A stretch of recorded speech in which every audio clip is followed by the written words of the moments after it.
Dams dispute China versus India. ఇన్ని వాయిదాల తర్వాత ఇవాళే ఈ కేసు ఫైనల్ హియరింగ్. ఇండియా తరపు కంప్లైంట్ ఏంటంటే ఇండియాకు వచ్చి చేరాల్సిన బ్రహ్మపుత్ర నది మీద ఇల్లీగల్ డ్యామ్స్ కట్టి నది ప్రవాహాన్ని ఆపివేస్తున్నారు. దీనికి చైనా ప్రతివాదన ఏంటి? Respected judges of the court, to be straight and honest, India is a leaking tap. Evidences for your evaluation. Indians వర్షం నీటిని దైవంతో సమానంగా చూస్తారు, కానీ ఆ నీటిని సేకరించటం వాళ్ళకి చేత కాదు. బ్రహ్మపుత్ర నదిని వాళ్ళు ఎఫిషియెంట్ గా యూజ్ చేసుకోవడం చేతగాక బే ఆఫ్ బెంగాల్ లో పారేస్తున్నారు. కానీ మేము అక్కడ డ్యామ్ కట్టి ఎఫిషియెంట్ గా యూజ్ చేస్తే అది చూసి అసూయ పడుతున్నారు. It's pure jealousy. Your Lordships, I do agree with the Chinese delegation, but that's a very poor attempt to insult India. Jealousy? ఒకరికి సొంతమైంది లాక్కుంటే నిలదీసి అడగడం అసూయ కాదు, ఇట్స్ ఆల్ రైట్. ఇండియన్స్ కి నీళ్లని పొదుపు చేయడం రాదు, యూజ్ చేయడం రాదని మీరు చూపించే ఎవిడెన్సెస్ అన్ని ఒక్కప్పటి కదా, పోయిన జనరేషన్ తోనే అది పోయింది. India is a self sufficient self made country. వీళ్ళు చెప్తున్నట్టు మేము వాటర్ సిస్టమ్ లో పోగానే ఉండేవాళ్ళు, కానీ ఇక మీదట అలా జరగదు. We have a new plan for water management. ప్రపంచంలో ఎన్నో దేశాల నుంచి వచ్చిన మీ అందరి ముందు నా కంపెనీ ఓయాసిస్ న్యూ ప్లాన్ ని ఇండియా తరపున ప్రజెంట్ చేయడానికి నేను గర్విస్తున్నాను. One India one pipeline. ఇండియాలోని నీటి వనరులు అక్కడక్కడ చెదురుమదురుగా ఉన్నాయి. వాటన్నిటినీ ఒకటిగా చేసి ఈవెన్ గా డిస్ట్రిబ్యూట్ చేస్తాం. ఎడారులైనా, పంట భూములైనా, బీడు భూములైనా ఇండియాలోని ప్రతి ఇంటికి, ప్రతి ట్యాప్ కి నీటిని తీసుకెళ్లి చేరవేయగల సింగిల్ యూనిఫైడ్ పైపింగ్ నెట్వర్క్. ఈ ప్రాజెక్ట్ ఫేజ్ 1 ఇండియాలోని దసరా హిల్స్ లో ఆల్రెడీ స్టార్ట్ అయింది. కన్స్ట్రక్షన్ పూర్తయింది. నవంబర్ 15th నుంచి డిస్ట్రిబ్యూషన్ మొదలవుతుంది.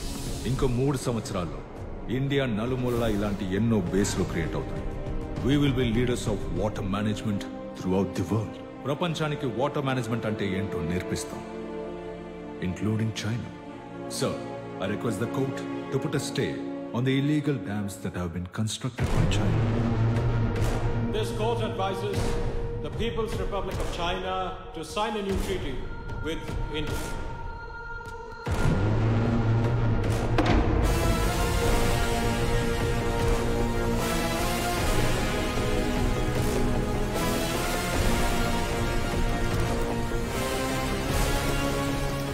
నోట్లో వేలేసుకుని చీక్కుంటూ వెళ్ళమని చైనాని ఇంటికి పంపించేశాం. అండ్ వన్ మోర్ థింగ్, ఇండియాని నా కంపెనీ ఓయాసిస్ రిప్రజెంట్ చేయడం నాకు గర్వంగా ఉంది. ప్రతి ఇండియన్ తలుచుకుని గర్వపడేటువంటి ఒక పథకాన్ని ఇక్కడ ప్రజెంట్ చేశాం.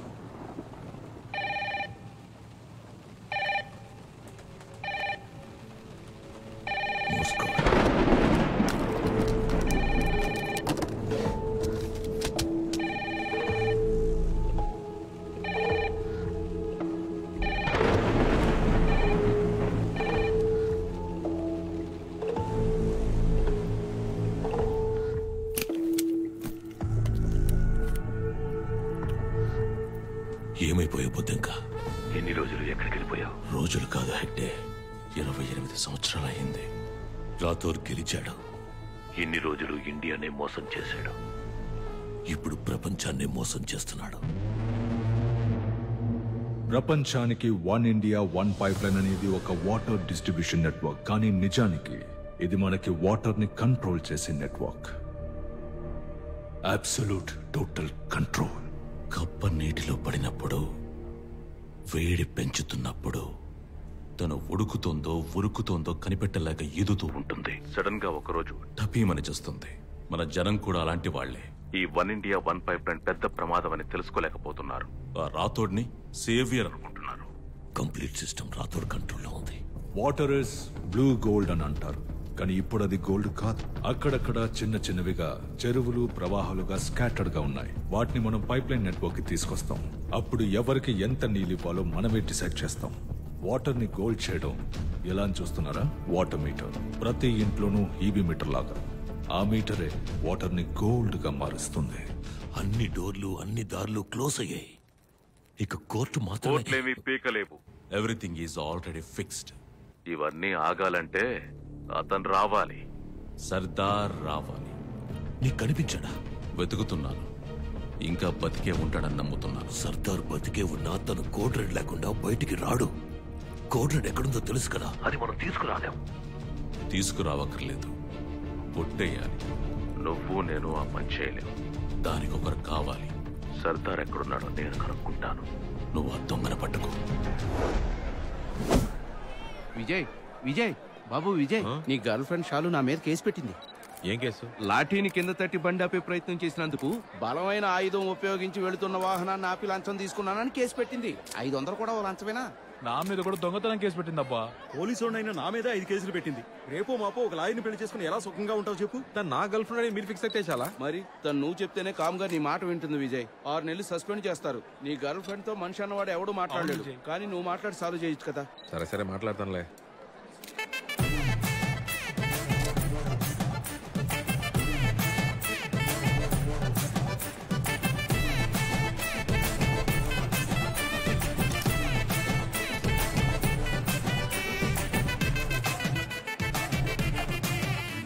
వద్దులే. ఏంటన్నా? నీ మొహం చూస్తేనే అర్థమవుతుంది నువ్వేం పేకవని. ఏంటన్నా అంతమంటున్నావు? మనమంతా ఒకటే కదా. నీకు ఏదైనా అయితే నేను చూస్తూ ఊరుకుంటానా? అది సమనేగా. తెలుసుకుని వస్తా. రండి రండి రండి. ఏంటి సెల్ఫీనా? తమ్ముడా పడతావమ్మా, పడతావు. ఓకే, ట్యాగ్ చేయడం మర్చి. Okay, fans. ఇంకేం చెప్పు. మాణిక్యం కేసుని సపోర్ట్ చేయడానికి వచ్చావు కదా, దొబ్బే ఇక్కడి నుంచి. మాణిక్యం ఏమైంది దానికి? నీకు తెలీదు? తెలీదురా. మన ఇంటి ఫంక్షన్కి వచ్చావు, నీకు వెల్కమ్ చెప్పాలి కదా. బాదాపలు తాగుతావా? వెల్కమ్ చెప్పడానికి వచ్చా. నేను పంపిన సమనే కదా అది. అవును నిజమే, మీ పేరే మెన్షన్ చేస్తుంది. చెప్పనే లేదే. చెప్తా. అన్నిటినీ బ్యానర్లు వేసి షో ఆఫ్ చేయడానికి నేనేం నీ టైప్ కాదు. శాలిని అంత మాట అన్నావేంటి? మనకి పబ్లిసిటీ అసలు పడదు. Okay, you such a hipster. ఫిప్స్టర్?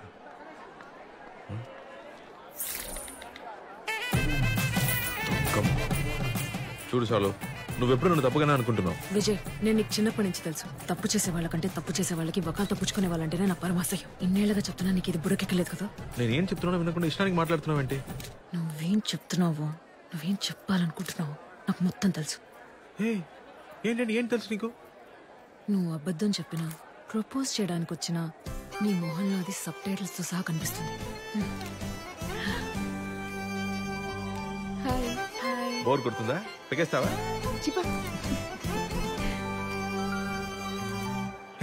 Shalini, propose చేశాను.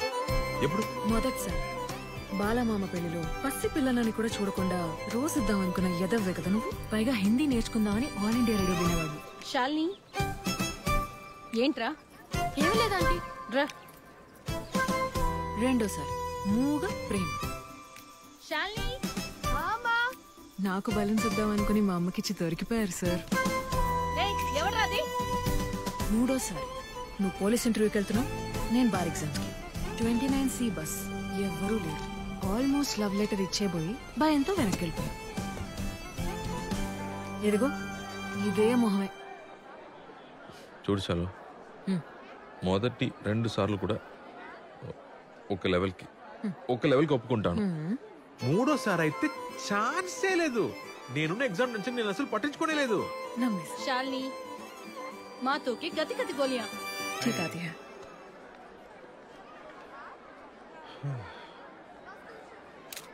విజయ్ రండి. పర్లేదు మేడం. మీతో నించుంటే మేము ట్రెండ్ అవుతాం. వచ్చి నించోండి. Thank you. టేక్ కేర్ అమ్మా. Vijay, I need to talk to you actually. Come gentlemen, ఈయన మీకు తెలుసు కదా, inspector Vijay Prakash. Last 3 months గా 18 సార్లు #AP పోలీస్ అని ట్రెండ్ అయింది ఈయన వల్లే. Really proud of you. Thank you ma'am. మన అవుట్ రీచ్ ప్రోగ్రామ్ కి ఇన్నే మాస్కాట్ గా పెట్టాలనుకుంటున్నాం. I think he should be the face of AP police.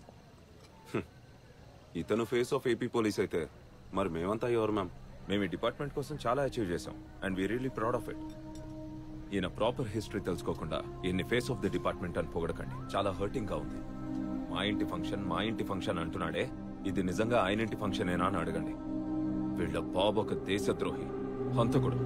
వీళ్ళంటోడిని department లో జాయిన్ చేసుకోవడమే తప్ప అనుకుంటుంటే మీరేంటి మేడం వీడిని పట్టుకొని ఫేస్ ఆఫ్ ద డిపార్ట్మెంట్ అంటారు?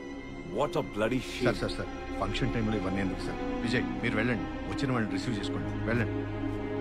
ఇతని ఫ్యామిలీ గురించి ఏమైనా చెప్పమని. ఎంత పెద్ద దేశద్రోహమో తెలుసా?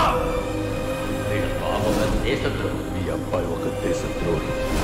చేయడానికి ఎంత డబ్బు తీసుకున్నావు? ఇతని ఫ్యామిలీ గురించి ఏమైనా చెప్పమని.